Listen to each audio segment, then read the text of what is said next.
పోబంటి గిదుగు పో నువ్వు నిలబడిపోచ్చింది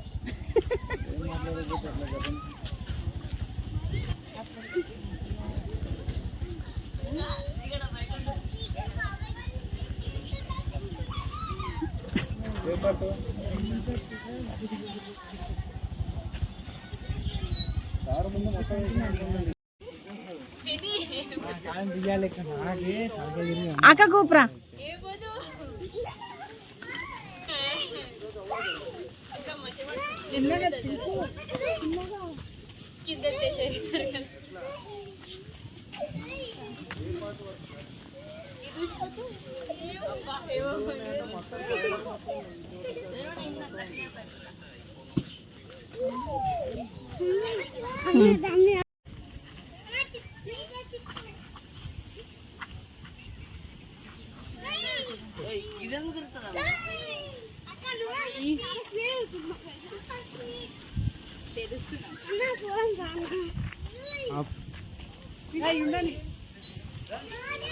పార్పిని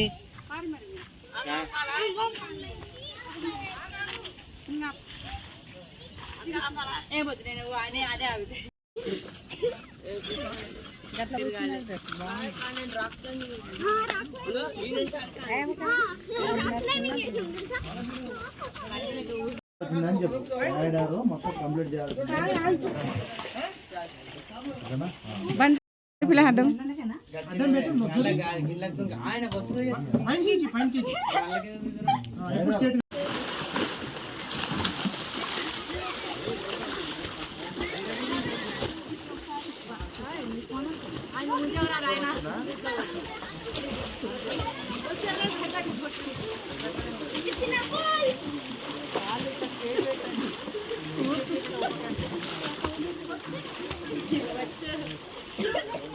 ఏ జాగ్రత్త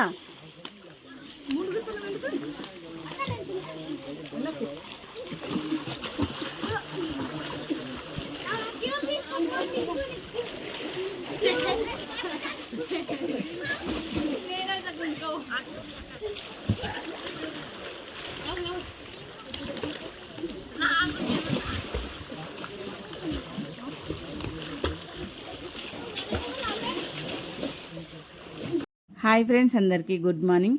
సమ్మర్లో తీసిన వీడియో ఈ రోజు అయితే అప్లోడ్ చేస్తున్నా.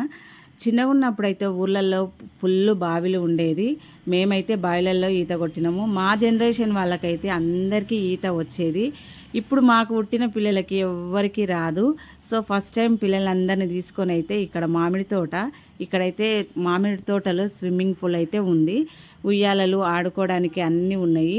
సో అక్కడైతే ఒక 10 నిమిషాలు ఆడుకున్న తర్వాత ఈ స్విమ్మింగ్ అయితే చేయడానికి వచ్చినాము. చిన్నపిల్లలకి పెద్దవాళ్ళకి సపరేట్గా ఉన్నాయి. కొద్దిగా సేపు అయితే మా అక్క, మా చిన్నోన్ని, మా రెండో అక్క వాళ్ళ బాబుని ఇద్దరినైతే ఇక్కడైతే కొట్టిపిస్తుంది చూడండి. సో ఇంకా మా పెద్ద పిల్లలందరేమో ఇక్కడ పెద్ద దాంట్లో అయితే కొడుతున్నారు. మేము చిన్నగా ఉన్నప్పుడు అయితే ఫుల్ ఎంజాయ్ చేసేది. ఇప్పుడు పిల్లలకైతే స్విమ్మింగ్ అస్సలే రాదు. ఇంకా మేము వచ్చేసరికి అయితే 11:30 అయింది. అంత పొద్దుగాల కాబట్టి ఎవ్వరైతే లేరు. మేమే ఇంకా మొత్తము ఈ ఫుల్ మొత్తం మేమే ఇంకా 10 మెంబర్స్ అయినాము అందరం కలిసి. ఈచ్ వన్ వచ్చేసి 80 రూపీసు, ట్యూబు 20 రూపీసు, మొత్తం 100 రూపీసు ఈచ్ వన్. సో ఇంకా 1 అవర్ టైం అయితే ఉంది. ఇంకా 1 అవర్లో అయితే మేమైతే స్విమ్మింగ్ అయితే చేసినాము. పెళ్ళైన తర్వాత ఇదే ఫస్ట్ టైం నేను మా అక్క స్విమ్ చేయడము. చేసేటప్పుడు బాగుంది, కానీ నెక్స్ట్ డే మాత్రం మొత్తం బాడీ పెయిన్స్ అయితే వచ్చినాయి. సో ఈత కొట్టిన తర్వాత ప్రాణం అయితే అల్క ఉంది. డైట్ చేయాలంటే రోజు స్విమ్ చేయడం బెటర్ అని అనిపించింది. సో ఇదే ఫస్ట్ టైము మేము పిల్లల్ని తీసుకొని రావడము.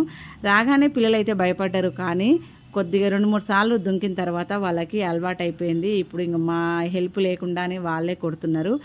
పిల్లలకి అప్పుడప్పుడు ఇలా తీసుకుపోయి కంపల్సరీ ఈత అనేది నేర్పించాలి.